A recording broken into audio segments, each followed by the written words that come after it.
Hello, sorry मी तुमच्यासोबत लग्न नाही करू शकत. प्लीज माझ्या घरी काही म्हणू नका आता आणि कॉल वगैरे काही करू नका. पण काय झालंय? मी सांगते माझ्या घरी, पण तुम्ही नका कॉल करू.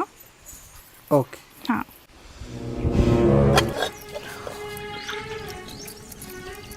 मम्मा, का मला त्या काल बघायला आलेल्या पोरासोबत लग्न नाही करायचं. का बरं? त्यांच्याकडे शेती नाही का? अगं मस्त त्यांच्याकडं 200 एकर शेती. वराला सरकारी नोकरी नाही का? नाही ग, क्लास 1 अधिकारी मोपत्यो. अगं मग तुला प्रॉब्लेम काय आहे नेमका? मग काय नका म्हणतीस? अगं त्याचं आडनाव पातळ हागे, कसं वाटन बरं? वैष्णवी पातळ हागे. बाई बरं झालंय बाई, नको बरं झालं बाई, नको म्हणलीस ती. का लोक म्हणते ना कुणाला दिली तर त्यांना सांग काय पातळ हाग्याला दिली म्हणून. बरं झालं बाई, नको धर येऊ फोन आणि त्यांना फोन करून सांग आमची पोरगी नाही द्यायची म्हणून.